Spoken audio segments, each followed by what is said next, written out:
السلام علیکم ورحمۃ اللہ وبرکاتہ۔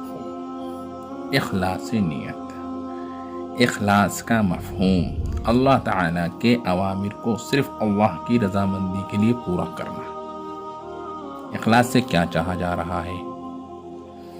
اللہ تعالیٰ کے اوامر کو حضور صلی اللہ علیہ وسلم کے طریقے پر اختیار کرنے میں اپنی نیت کو صحیح رکھنا۔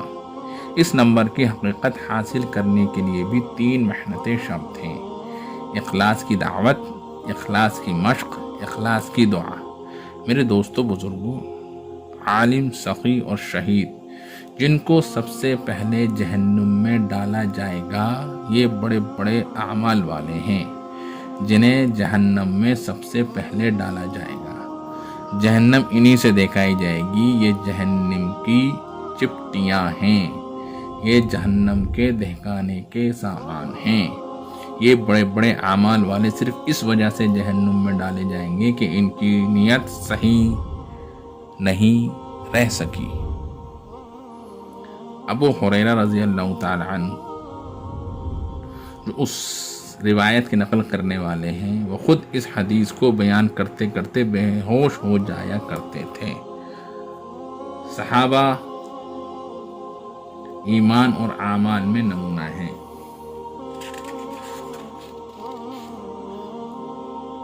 ایمان پر یہ عمل کر کے بھی یہ حال کہ بار بار کی بے ہوشی، ایسا ڈر تھا اخلاص کا۔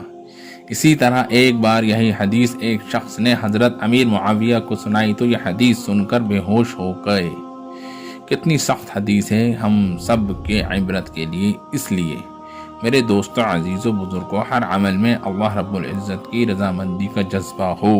کسی بھی عمل سے دنیا کی طلب یا اپنی حیثیت بنانا مقصود نہ ہو۔ میرے دوستوں، اللہ پاک کی رضامندی کے لیے تھوڑا سا عمل بھی بڑے بڑے انعامات دلوائے گا، مگر دعوت کی محنت یہ پوری کرنی پڑے گی، ورنہ اس کے بغیر بڑے بڑے عمل بھی گرفت کا اور اللہ کی پکڑ کا ذریعہ بنیں گے۔ اسی لیے اپنی نیت کو صحیح رکھنے کے لیے اخلاص کی حقیقت حاصل کرنی پڑے گی۔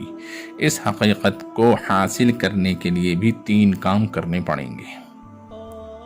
پہلا کام دعوت، کہ دوسروں میں دعوت کے ذریعے سے تصحیح نیت کا فکر و شوق پیدا کیا جائے، اس لیے کہ ہمارے اندر اخلاص کی حقیقت نہیں ہے۔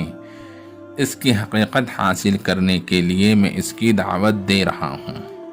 دوسرا کام مشق، کہ اپنے ہر عمل سے پہلے اور ہر عمل کے درمیان اور ہر عمل کے ختم پر، لیکن نماز میں نماز شروع کرنے سے پہلے اور نماز کے ختم پر صرف 2 بار اور باقی اعمال میں 3 بار نیت کو صحیح رکھنے کے لیے اپنے دل سے یہ کہیں کہ اے اللہ، تیری رضامندی کے لیے میں یہ عمل کرنے جا رہا ہوں یا کر رہا ہوں یا کر چکا ہوں، تو اسے قبول کر لے۔ اس طرح اس کی مشق کرنی پڑے گی۔